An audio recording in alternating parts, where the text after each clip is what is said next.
सबको जय मसीह की। दोस्तों, आज मैं आपको प्रभु यीशु के बारे में बताना चाहता हूँ। प्रभु यीशु कौन थे? आज मैं आपको इस वीडियो के माध्यम से प्रभु यीशु के जीवन से लेकर उनकी मृत्यु, उनके जी उठने और उनके स्वर्ग जाने तक मैं आपको बताना चाहता हूँ। प्रभु यीशु जी ईसाई धर्म के केंद्रीय पात्र हैं। उनको ईश्वर का पुत्र तथा संसार का उद्धारकर्ता माना जाता है। उनका जीवन और उनकी शिक्षाएं बाइबल के नए नियम में वर्णित है। और प्रभु यीशु का जन्म आज से लगभग 2000 साल पहले इज़राइल देश के बैतलहम में हुआ।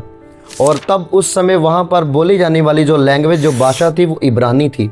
और यीशु जो शब्द है वो इब्रानी भाषा के यीशुआ से लिया गया है। ये बाद में इंग्लिश में योशुआ हो गया और धीरे धीरे करके ये इंग्लिश में जीसस बन गया।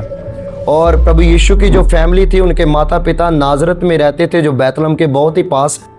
और मरियम जो थी वो एक कुंवारी स्त्री थी और उसकी जो मंगनी थी वो यूसुफ नामक एक मनुष्य से हुई थी। लेकिन उन दोनों के इकट्ठे होने से पहले वो पवित्र आत्मा से गर्भवती पाई गई, क्योंकि परमेश्वर की ओर से एक स्वर्गदूत मरियम के पास भेजा गया था। उसने मरियम को बोला, तेरे ऊपर परमेश्वर की कृपा हुई है और तू एक परमेश्वर के पुत्र को जन्म देगी, तो उसका नाम यीशु रखना। और इस यीशु शब्द का मीनिंग है सैल्वेशन, मुक्ति, मुक्तिदाता।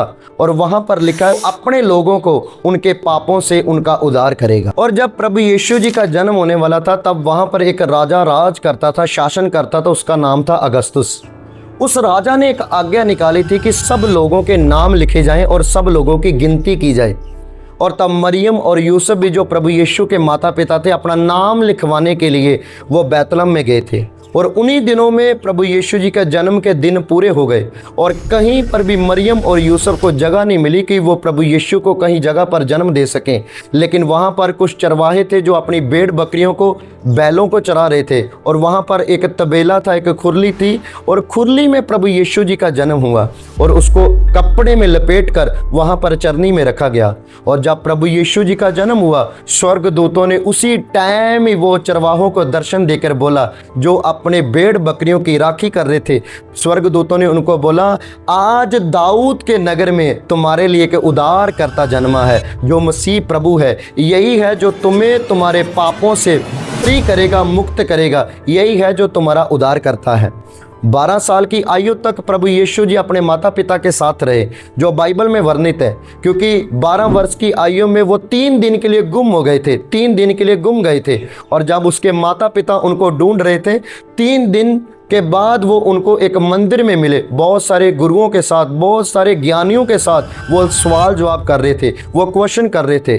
और 12 साल की आयु से लेकर 29 साल की उम्र तक बाइबल में उनके बारे में कुछ भी वर्णित नहीं है। लेकिन जब हम पढ़ के देखते हैं मत्ती की इंजील, उसके चैप्टर नंबर 13 को, तो वहाँ पर लिखा है, क्या ये बढ़ई का पुत्र नहीं है? क्या ये तरीखान का पुत्र नहीं है?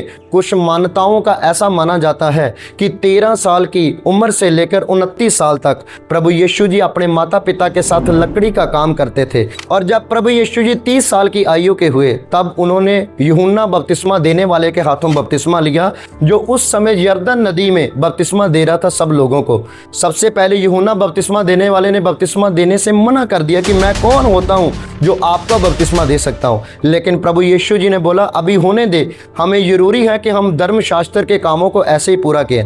जब उन्होंने यूहन्ना ने बपतिस्मा दिया, प्रभु यीशु को आकाश उनके लिए खुल गया और स्वर्ग से एक आवाज आई, ये मेरा प्रिय पुत्र है और जिससे मैं प्रसन्न हूँ। और प्रभु यीशु जी उसी टाइम में पवित्र आत्मा से भर गए। और प्रभु यीशु जी आत्मा की अगुवाई से उजाड़ में गए, जंगल में गए, ताकि शैतान से उनकी परीक्षा हो सके। उन्होंने 40 दिन और 40 रात उपवास रखे।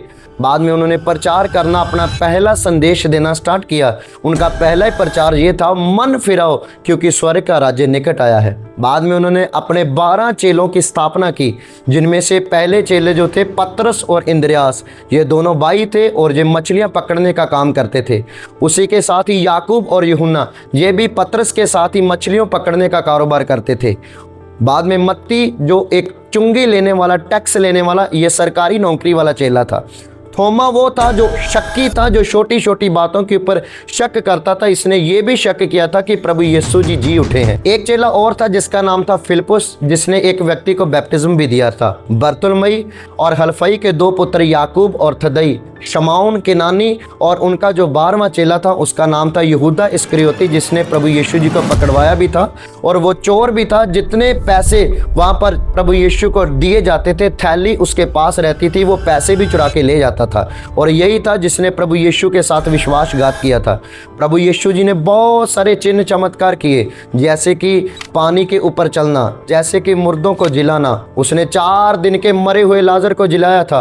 5 रोटियों और 2 मछलियों में बरकत डाली थी और अंधों को उन्होंने आंखें दी थी, फिर से रोशनी दी थी। और बहुत सारे कोढ़ी प्रभु यीशु के पास आए और प्रभु यीशु ने उनको पाक साफ किया और बहुत सारी दुष्ट आत्मा को निकाला। प्रभु यीशु ने 12 साल वाली औरत को लहू बहने की जिसको बीमारी थी, प्रभु यीशु जी ने उसको भी चंगा किया।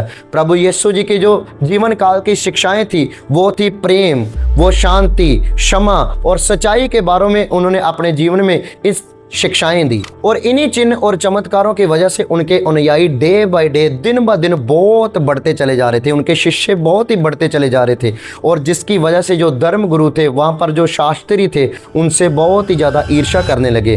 क्योंकि प्रभु यीशु जी जब भी कोई चमत्कार करते थे, एक शब्द बोलते थे, तेरे पाप क्षमा हुए, और अपने आप को वो परमेश्वर जी का पुत्र कहते थे। जिसकी वजह से जो धर्म शास्त्री थे वो बोलते थे, ये कौन होता है जो पाप क्षमा करने वाला। जब वो बोलते थे कि मैं परमेश्वर का पुत्र हूँ, वो बोलते थे कि ये हमारे ईश्वर की निंदा करता है। जिसकी वजह से उन्होंने उसके चेले यहूदा इस्करियोती को पकड़ा और उसको पैसे का लालच दिया और प्रभु यीशु के विषय में उसको भड़काया। और यहूदा इस्करियोती ने धर्म शास्त्रों के हाथों में प्रभु यीशु को पकड़वा दिया।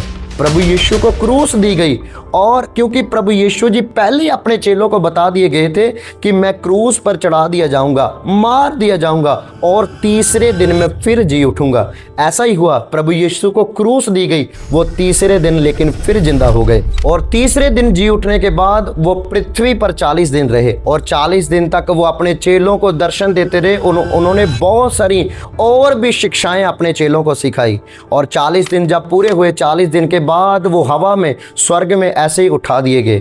बाद में जितने भी उनके चेले थे, चेले एक जगह पर इकट्ठे होकर प्रभु यीशु की आराधना कर रहे थे, प्रार्थना कर रहे थे और उनके ऊपर पवित्र आत्मा आया। जब उनके ऊपर पवित्र आत्मा उतरा और वहाँ पर उन्होंने फिर से वही चेलों ने प्रचार करना स्टार्ट कर दिया। जब पतरस ने प्रचार किया, एक ही दिन के अंदर 3000 लोगों ने बैप्टिज्म लिया और डे बाय डे मसीहत और बढ़ती गई, क्रिश्चियनिटी और बढ़ती गई।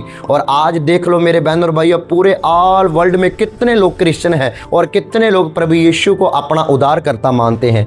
अगर मैं आज की बात करूं, जो हम गुड फ्राइडे मनाते हैं वो हम इसलिए मनाते हैं क्योंकि प्रभु यीशु को उस दिन पकड़वाया गया था। जो हम ईस्टर का दिन मनाते हैं वो ईस्टर का दिन इसलिए है कि प्रभु यीशु जी तीसरे दिन जी उठे हैं। और बहुत सारे मान्यताओं का मानना है कि 25 दिसंबर के आसपास ही प्रभु यीशु जी का जन्म हुआ था। इसीलिए ऑल वर्ल्ड में जो 25 दिसंबर का दिन आता है उसको क्रिसमस डे मनाया जाता है। उस दिन प्रभु यीशु जी का जन्मदिन करके मनाया जाता है। आज मैं आपको बोलना चाहता हूँ, ये था प्रभु यीशु जी का परिचय, कैसे उनका जन्म हुआ, कैसे उन्होंने चिन्ह चमत्कार करने स्टार्ट किए, कैसे उनको फंसा के एक प्लान बना के उनको पकड़वाया गया, कैसे प्रभु यीशु जी फिर जी उठे, कैसे उन्होंने, उनके चेलों ने प्रचार करना स्टार्ट कर दिया और कैसे आज देखो ऑल वर्ल्ड में उनको उद्धारकर्ता माना जाता है और कैसे मसीहत डे बाय डे और ज़्यादा बढ़ रही है।